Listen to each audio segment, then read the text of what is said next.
is run and the victory's won. There's a rainbow in the cloud.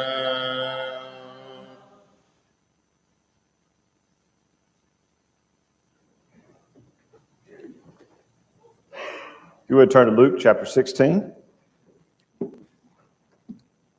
We'll be picking up where Wayne left off in his lesson in Luke chapter 16. Sometimes people play this thought experiment.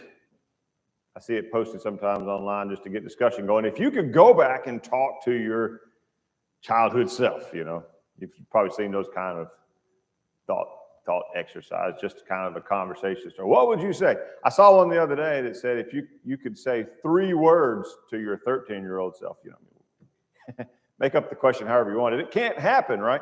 You can't go back and talk to yourself when you were younger. It's just one of those things to kind of get you thinking. If you knew then what I know now, what would you do differently, right? One that I never see. There's a version of that nobody ever says. And that is this thought experiment. If your future self could come talk to you today, what would you say? What do you suppose your future self would tell you now? And it's really just a way of thinking about however you phrase that, you have this recognition that, man, if I could go back to me in high school, or if I could go back to me when I was a kid, maybe there's some things that I was worried about that you would say, don't worry about that, right? That's not that big of a deal. Maybe you would say, give yourself some encouragement. Maybe you would say, hey, pay more attention, study a little harder, or really focus on this relationship. That's going to be important. You're going to wish you had done that. And who knows what kind of wisdom you would give yourself. But the fact is, none of this it's kind of a fruitless question, because of course it can't happen. You can't go back. You don't get to go back to me 20 years ago or whatever and give myself some advice. And me from the future is not going to show up anytime soon and tell me something today. What we do have is now, and you have what you know now, and you have to operate on that. You have to decide how you're going to behave today based on what you know right now. And the truth is, you have everything you need to know to do what you're supposed to do. You don't really need you from the future coming back, and you don't need any of those kind of things. You already have what you need to be able to do what you need to do. It's just a matter of doing it. And that's going to be kind of the one of the points, I guess, of this lesson. This is the rich man and Lazarus in Luke chapter 16. I don't know whether it is a parable. That's a question. I don't know. Are these historical people and this is actually what happened to them, or is this a parable? I don't know. It doesn't change the meaning of it for us either way. If I accidentally slip up and call it a parable, don't take offense to that, but it may be that it's an actual historical record of 2 people who really did live. So let's find out about these 2 people. First of all, let's look at the context real quickly. Back up in verse 14 of Luke 16. This was the context of last week's lesson that Wayne gave us on the unjust steward. Verses 14 and 15, the Pharisees, who were lovers of money, heard all these things, the things Jesus was teaching, and they ridiculed him. And he said to them, you are those who justify yourselves before men, but God knows your hearts, for what is exalted among men is an abomination in the sight of God. There's 2 details here in this statement that are both very relevant in our lesson today. The first one is they were lovers of money. Now, it doesn't mean they were rich. These were the Pharisees. The upper class people generally were Sadducees. The ruling class, the people who had control, were running things, were the party of the Sadducees. They were the rulers. They were the ones who were really well established. The Pharisees, they weren't necessarily rich, but they loved money. You don't have to be rich to love money. They were lovers of money. The second thing that's important is that Jesus says the things that people put on a high pedestal as being really good are not the same. God doesn't look at it the same way. What is esteemed and exalted among men is an abomination in the sight of God. There's a difference between what people hold up as being good and what God sees as being good. And both of those details are going to be important for our lesson today. Skip down to verse 19. The setup is in these first three verses, 19 through 21. Two characters. There was a rich man who was clothed in purple and fine linen, who feasted sumptuously every day. And at his gate was laid a poor man named Lazarus, covered with sores, who desired to be fed with what fell from the rich man's table. Moreover, even the dogs came and licked his sores. This description here, these few verses, tells us a lot in these small amount of details, paints a picture of their life. The rich man was very rich. A couple of details there that don't mean a lot to us. He wore purple. Well, that doesn't mean a lot to us. You can wear whatever color you want today. But that was a sign of that was a sign of wealth. And fine linen. So he wasn't just wearing around regular clothes, but he dressed in expensive clothes. And that was not just for some special occasion. This seemed to be just the way that he wore. This is his daily attire. He dressed in very fine clothing. But maybe even more significantly, he feasted sumptuously every day. Now, sadly, that's not a big deal today. You could feast sumptuously. You could just go to Marvin's every day for lunch, and you have like 3 or 4 rows of stuff to choose from, and you can have all you want to eat. And so, to us to have like a big plate of food and go back for seconds and then get dessert is not all that uncommon. But in the old world, man, they didn't feast just all the time. It was a big deal to kill the fatted calf. Remember just a chapter before this in the prodigal son, the older brother's like, you've never even killed a goat for me, let alone a fatted calf. That was a special occasion when you would say, let's have a feast, maybe a wedding or some, Otherwise, people just ate their daily bread and food, probably pretty meager, but just what you need, to operate. But the idea that this guy could afford every day have a big feast every day just shows a level of opulence and wealth. He was in the top, percentage of the people. Now, contrast that with the poor man who is in a completely different state. It says he was laid at his gate. That makes me think that he was probably lame. He had some kind of handicap or some kind of disability. He was laid there. Probably, in some cases, people who had in this kind of state, like maybe some acquaintances or friends or family, would just kind of bring them and set them somewhere, and then they would have to beg. That was the only way they could eat and live. So they would just kind of, well, here, you want to go to this guy's, we'll just set you out in front of in the nice neighborhood, out in front of this guy's house. And so they just kind of laid him there. And he lay there, and he was covered in sores. It doesn't say he was a leper, so I don't know what these kind of sores were. But clearly he's very, physically in really bad shape. And when it comes to his food, it says he desired, verse 21, to be fed with what fell from the rich man's table. What he longed for was not even to have a plate. This guy feasted sumptuously every day. He didn't want to send him out a to-go box. He didn't ask for even the leftovers. You could probably make a big meal off of this guy's leftovers. Just sit down at the table when everybody's done eating. But what he longed for was just the stuff that fell on the floor, like the bits that fell off the plate and made it to the floor. He would have been happy. That's what he craved. I don't know if he could see it or if he just imagined it, but surely that rich man feasting every day, some little bits of it would fall on the ground, and that would have been a meal for this man. That's how poor he was. And he laid there every day. We can imagine the rich man had a lot of rich company. That's usually how that goes. He probably, he wasn't probably feasting alone. He probably had a group of people at his table laughing and enjoying life.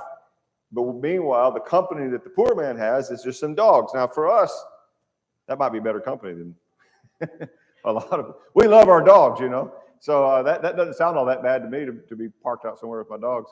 But for the Jews, this wasn't like a cute scene, but the dogs were kind of mongrels and they were, kind of wild.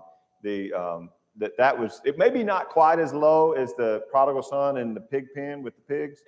That would have been a step below this. But for sure, this was poor company that he basically spent his time there at the gate with dogs licking him and wishing that he had something that fell on the floor. That's the setup Okay? Now, verse 22. The poor man died and was carried by the angels to Abraham's side. The rich man also died and was buried. One thing to note here is they both died, right? Hold your place and turn back to Ecclesiastes 9. Maybe worth remembering because it is important for this whole account. Ecclesiastes 9, verse 2 and 3.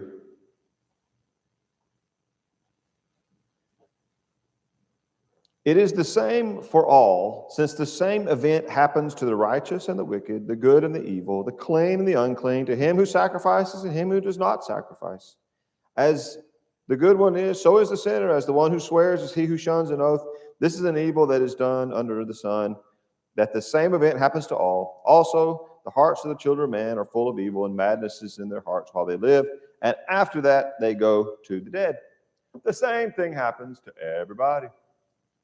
Wise or foolish, good or bad, rich or poor. As the old proverb says, the pawn and the king, they all go back in the same box when the game is over, right? So when it's all said and done, everybody ends up in the same place. The rich man dies and Lazarus dies. Now, back to our passage in Luke 16. What happens now is their conditions are completely changed, of course.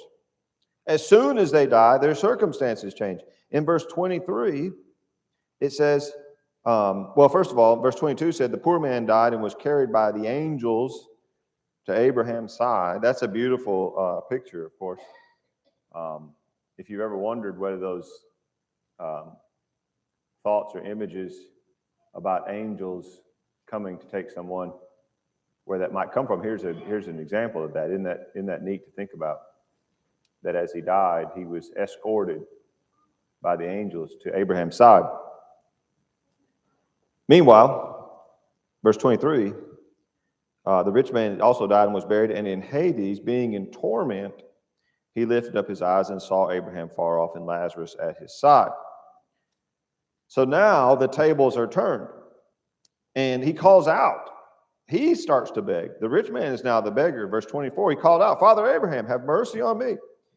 Send Lazarus to dip the end of his finger in water and cool my tongue, for I'm in anguish in this flame. You can imagine that during his life, the rich man would have gone to great lengths to avoid Lazarus. Lazarus probably smelled bad. He was sickly. He was extremely poor. He was covered in sores. I would imagine that the rich man would have avoided making any contact with him at all costs. And if he gave him anything, would have probably tossed it, but would not want to touch him. But now, as the tables have turned, whereas Lazarus had longed for just something that fell on the floor, now the rich man would be glad to have a drip of water off of Lazarus' finger. Consider how things have changed. Their circumstances their roles have reversed in this, but that's not the way things work. Abraham says in verse 25, child, remember that in your lifetime you received good things, and Lazarus in like manner bad things. But now he is comforted here, and you are in anguish. This is a common theme of Jesus' teaching, that the first will be last and last will be first, and that kind of thing. There's going to be this big turning of the tables. The way things seem today is not how they will be in the eternity, and things are not, things are kind of out of whack now, but they're going to be set right in the end.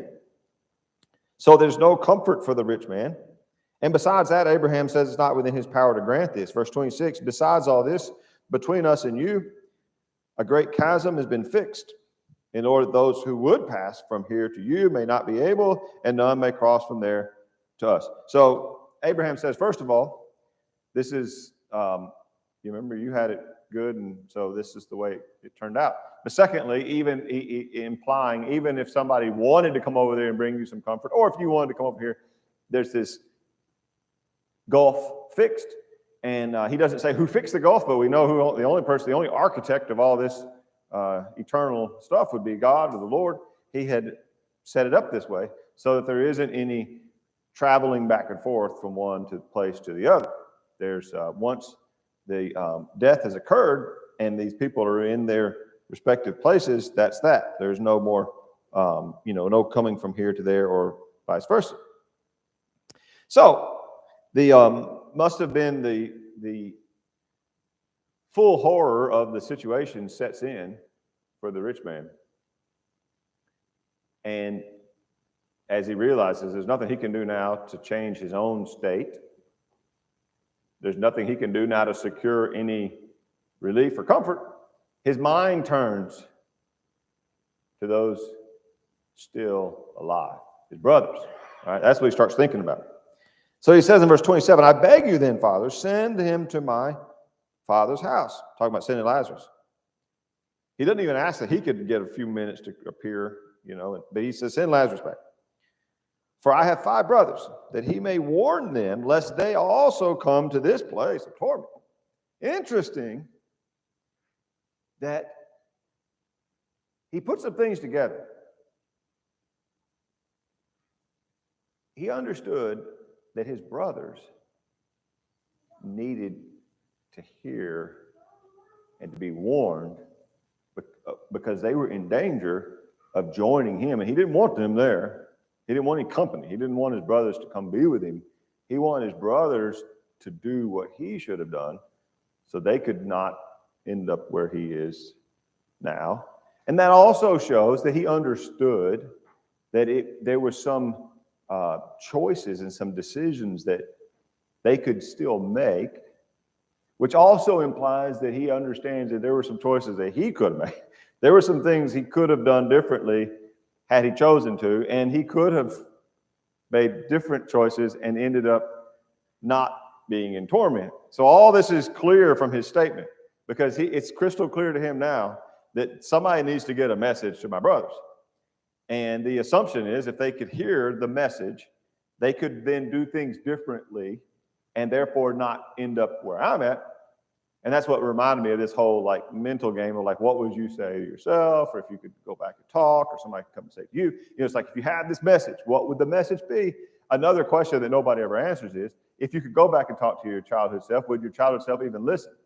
And probably not is the answer to that.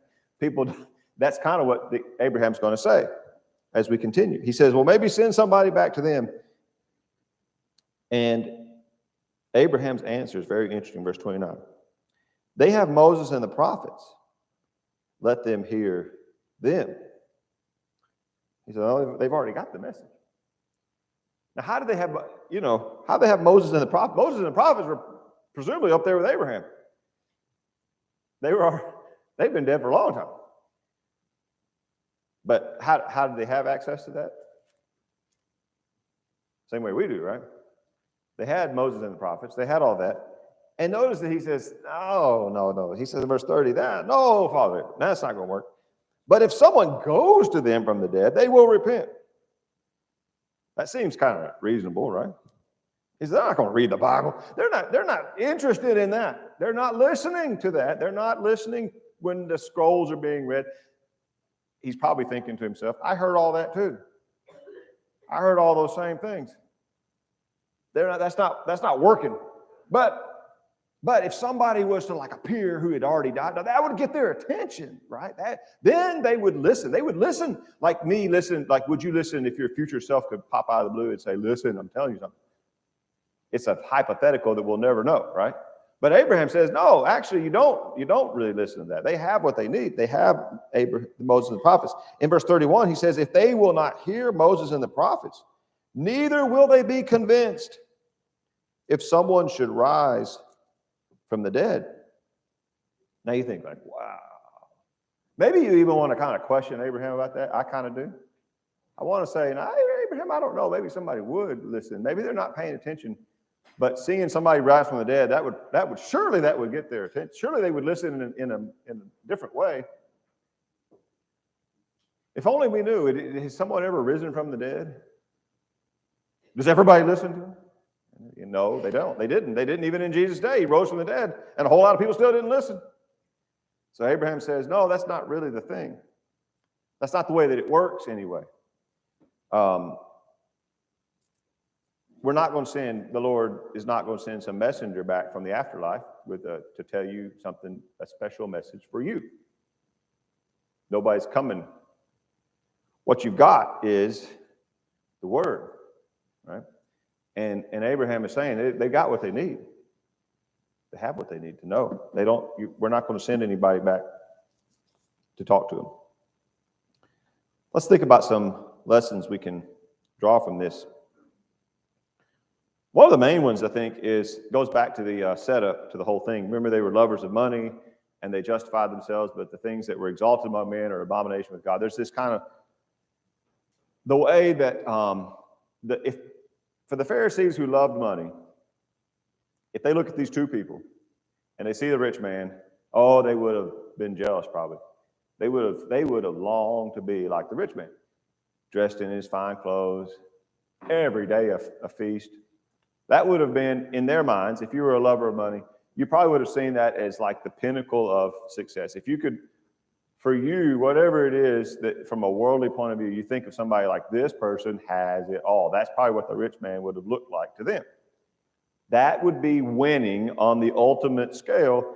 If you could completely be successful in every measure, you would end up like that guy in that house, wearing those clothes, sitting at that table. That's what they would admire and aspire to, if only. And on the other hand, you see this guy, he's laying there with some dog licking him. That's the worst possible outcome, right? Like if everything goes as bad as it can go, you might end up like that guy. In their mind. That's how they measured life. I'm sure that's how people still do. But he says, the way man sees things, the way God sees things are different. And when we see in a moment when they die, how their circumstances change, suddenly now we realize all that wealth and all that stuff didn't really matter in the end. And even though he suffered, we'd rather be suffering with him. Seeing where they're going to end up and understanding how the story ends, of course, you would think, if you had good sense, I'd rather lay there on the ground and let the dogs lick me and for a little while, and then go be with Abraham. That's how I want to end up. Instead of give me a feast every day and then end up suffering. So it's a warning to not count success in the way the world counts success. Because if we start chasing after that, it can lead us away from the true eternal inheritance in heaven. In Luke 12, Jesus said in verse 15, take care and be on guard against all covetousness, for one's life does not consist in the abundance of his possessions. So be careful about that. Secondly, it's interesting to think, what is it, do you suppose, what was his crime? Was the rich man's crime just that he was rich?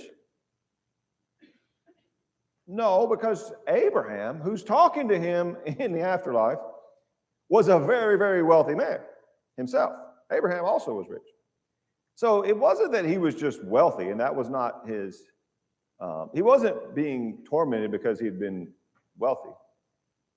So what do you suppose his sin was? We aren't specifically told, but it's kind of hiding in plain sight in the text, right?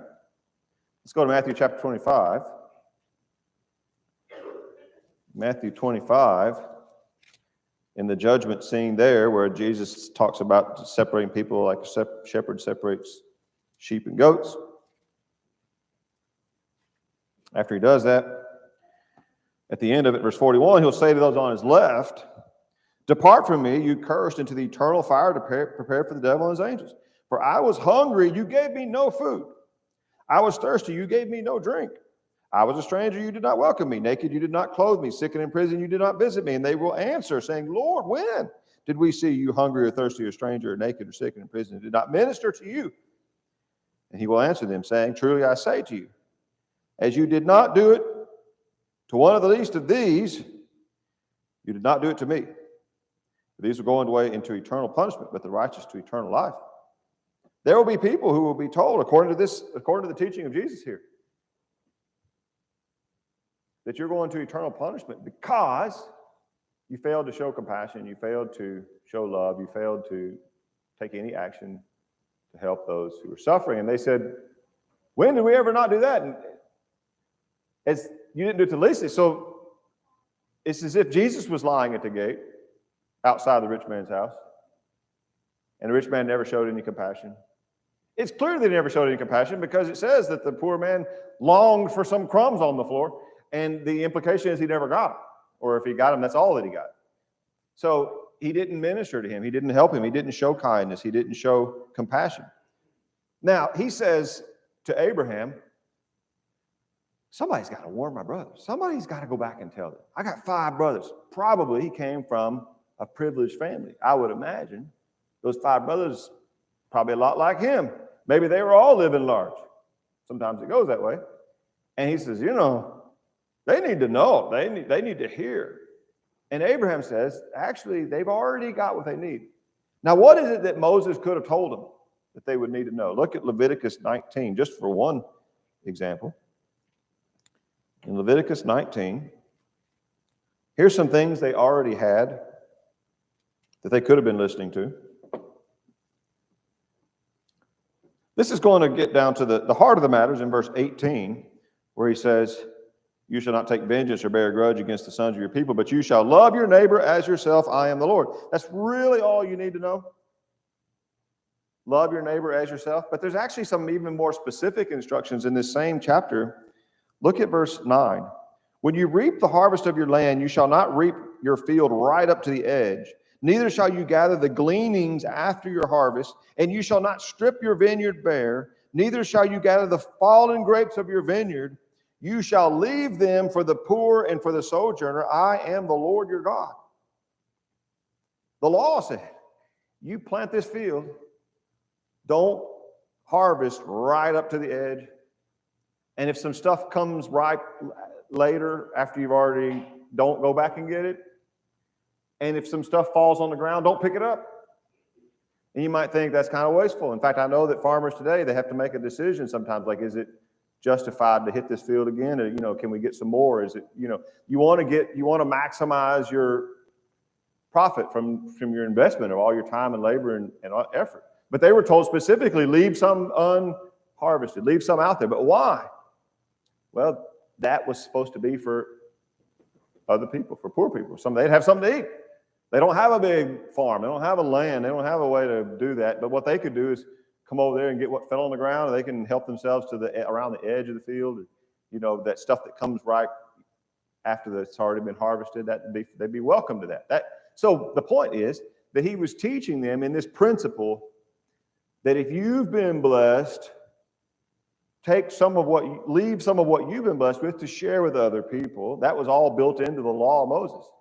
And it culminates in this love your neighbor as yourself. And it also says in verse 13, you shall not oppress your neighbor or rob him. The wages of a hired worker shall not remain.